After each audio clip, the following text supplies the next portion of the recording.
ওর নাম অন্তর হোসাইন। অন্তর মাগুরা জেলার শালিখা উপজেলার সানিয়ারপাড়া গ্রামের মোহাম্মদ আলম হোসেনের ছেলে এবং দৈনিক মানবকণ্ঠ পত্রিকার জিএম মার্কেটিং মোহাম্মদ মতিউর রহমানের ভাগিনা। অন্তর বগুড়া জেলার শেরপুর উপজেলার মির্জাপুর ইউনিয়নের বিরোইল এলাকায় তার খালার বাসায় থাকত। বিরোইল বাজারে ঢাকা বগুড়া মহাসড়কের পশ্চিম পাশে ওর খালুর একটি ব্যবসা প্রতিষ্ঠান রয়েছে, সেটা দেখাশোনা করত। সেই সুবাদে গত 15 মার্চ শনিবার দুপুর 12টার দিকে অন্তর দোকানে যাওয়ার জন্য বাড়ি থেকে বের হয়েছিল। ঢাকা বগুড়া মহাসড়ক পার হওয়ার জন্য সড়কের পাশেই দাঁড়িয়েছিল অন্তর। হঠাৎই হানিফ এন্টারপ্রাইজের একটি দ্রুতগতির কোচ সড়কের বাম পাশ দিয়ে আরেকটি কোচকে ওভারটেক করতে গিয়ে অন্তরকে ধাক্কা দিয়ে চলে যায়। অন্তর সেখানেই মাটিতে লুটে পড়ে। পরে স্থানীয় ফেরদৌস, শৌকত, মাসুদ সহ অন্যান্যরা তাকে উদ্ধার করে প্রথমে শেরপুর উপজেলা স্বাস্থ্য কমপ্লেক্সে নিয়ে যায়। অবস্থা খুব ভালো না বিধায় সেখানকার কর্তব্যরত চিকিৎসক অন্তরকে বগুড়া সজিমেকে স্থানান্তর করেন। পরে তাকে বগুড়া শহীদ জিয়াউর রহমান মেডিকেল কলেজ হাসপাতালে নিয়ে যায়। জিএম মতিউর ভাই আমাকে ফোনে বিষয়টি জানালে আমি বগুড়া মেডিকেলে চলে যাই। অন্তরকে যখন ভর্তি করা হয় ঘড়ির কাঁটায় তখন 1:15।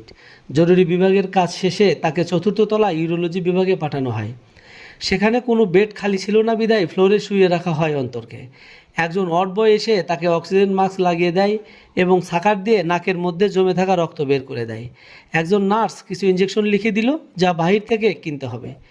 সেগুলো কিনে এনে দিলে অন্তরের শরীরে পুশ করে এবং বলে ধীরে ধীরে রক্ত আসা বন্ধ হবে। কিন্তু সেই রক্ত আর আসা বন্ধ হয় না। দায়িত্বরত কোনো চিকিৎসক ও নার্স কেউই তার কাছে এসে দেখেনি যে তার কী অবস্থা। যাকেই জিজ্ঞেস করা হয় সেই বলে ডাক্তার দেখবে। ঘড়ির কাঁটায় যখন 3টা বাজে তখনও কোনো ডাক্তার আসেনি। নার্সদের জিজ্ঞাসা করা হলে তারা বলেন ডাক্তারদের শিফটিং চেঞ্জের সময় তো এসে যাবে। ততক্ষণে অন্তরের অবস্থা খুব খারাপ। অবশেষে একজন মহিলা ডাক্তার আসলেন। এত বড় ওয়ার্ড তিনি একা কীভাবে সামলাবেন? তিনি আসামাত্র ওয়ার্ডে থাকা সকল রোগীর লোকজন তাকে ঘিরে নিল। কার রোগে আগে দেখবেন সেটা নিয়ে তিনি বিব্রত। কিছুক্ষণ পর তিনি আমাদের ফাইল দেখলেন এবং আইসিইউতে নিয়ে যেতে বললেন। আমিও শাহজাহানপুরের কাইয়ুম ভাই 3য় তলায় আইসিইউতে গেলাম বেডের খবর নিতে। সেখানে গিয়ে দেখি একজন ডাক্তার ঘুমাচ্ছেন। তাকে ডেকে আমাদের ফাইল দেখালাম। উনি বললেন অন্তরের কি সমস্যা এই ফাইলে ওই ডাক্তার কিছুই লেখেননি, সেটা লিখে নিয়ে আসেন। বেড খালি আছে কি না তা বললেন না তিনি। আবার গেলাম 4র্থ তলায়, গিয়ে ওই ডাক্তারকে বললাম অন্তরের কি সমস্যা হচ্ছে সেগুলো লিখে দিন। তখন তিনি অন্তরের বেডের কাছে গেলেন এবং তার সমস্যাগুলো দেখে বিস্মিত হলেন এবং আমাদের বললেন ওর কন্ডিশন তো ভালো না, তাড়াতাড়ি আইসিইউতে নিতে হবে। তিনি ফাইলে সব কিছু লিখে দিলে আবার আইসিইউতে গেলাম। ওই ডাক্তার আবার ফাইল দেখে একজন খালাকে অক্সিজেন মাপার জন্য পাঠালেন উপরে। খালা গিয়ে অক্সিমিটার লাগালে কোনো পালস ও অক্সিজেন রেট পায় না। তখনও অন্তর শ্বাস নিচ্ছিল। আইসিইউতে নেওয়ার জন্য একটা ট্রলি পাচ্ছিলাম না। এমন সময় শ্যামল নামের একজন ওয়ার্ড বয় এসে বলল আমি ব্যবস্থা করে দিচ্ছি।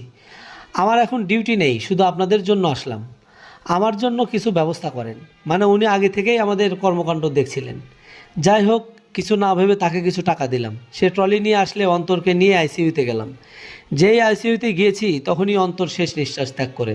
ইন্না লিল্লাহি ওয়া ইন্না ইলাইহি রাজিউন। যতক্ষণ অন্তর বেঁচে ছিল ততক্ষণ আমাদের কারোরই নার্ভাস মনে হয়নি, উদ্যমের সহিত কাজ করছিলাম। কিন্তু যখন অন্তর মারা গেল তখন থেকে আমাদের শরীর আর চলছিল না। যাই হোক, এখন শুরু মরার উপর খরার ঘা দেয়ার। লাশ মেডিকেল থেকে বের করতে মাগুরা থেকে তার জাতীয় পরিচয়পত্র মোবাইলের মাধ্যমে নিয়ে ওই বিভাগের ডাক্তারের কাছে দিলে তিনি খুব দ্রুত আমাদের ফাইল রেডি করে দিলেন। এভাবে যদি দ্রুত অন্তরের চিকিৎসা করতো তাহলে হয়তো সে বেঁচে যেত। বাদ দেই ওসব কথা, আল্লাহ চায়নি তাই হয়নি। নার্সরা বলল আপনারা বসেন, ডোম এসে ফাইল স্বাক্ষর করলে আপনারা নিয়ে যাবেন। ইফতারের আর 10 মিনিট বাকি, তখন ডোম আসলো, ফাইল স্বাক্ষর করলো, লাশ নিয়ে গেল এবং আমাদের নিচে যেতে বলল। সবাই লাশের সাথে সাথে গেলাম। নিচে মর্গের সামনে গিয়ে বলল লাশ এখন মর্গে থাকবে, টাকা পয়সা দেন, লাশ খুব ভালো জায়গায় যত্ন সহকারে রাখবো। তাকে কিছু টাকা দিয়ে ঠান্ডা জায়গায় রাখালাম আর বললাম লাশ যেন না কাটা হয়, কারণ আমরা কোনো মামলা করব না। ইতিমধ্যে ইফতারের সময় হয়ে গেল। আমরা সবাই শুধু পানি দিয়ে ইফতার সেরে নিলাম। নামাজ পর সবাই সদর থানায় গেলাম, কারণ অ্যাক্সিডেন্টে মারা গেলে সেখান থেকে একটি লাশের সুরতহাল রিপোর্ট নিতে হয়। সেখানে অনেক ভিড়। আমাদের একজন বলল ওনাকে কিছু মামা দেন, আপনারটা আগে হয়ে যাবে। তার কথা মতো তাই করলাম। অবশেষে সকল কাজ শেষ করে রাত 10টা 40 মিনিটে থানা থেকে বের হয়ে মেডিকেলে আসলাম। ডোমকে ফোন দিলাম, সে সহ সাথে আরেকজন আসলো। আবার আমাদেরকে বলল টাকা দেন। আমি বললাম কিসের টাকা? সে বলল লাশ বের করার।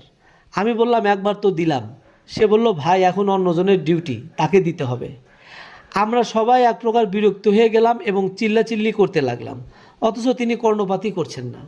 অবশেষে তাকে আবার টাকা দিয়ে লাশ বের করে অ্যাম্বুলেন্সে তুলে বাড়ির উদ্দেশ্যে রওনা করলাম। হাইরে আমাদের দেশ, হাইরে দেশের মানুষ, টাকার জন্য এরা লাশকেও ছাড় দেয় না। এই সিস্টেমের পরিবর্তন হওয়া উচিত, জানি না কবে হবে।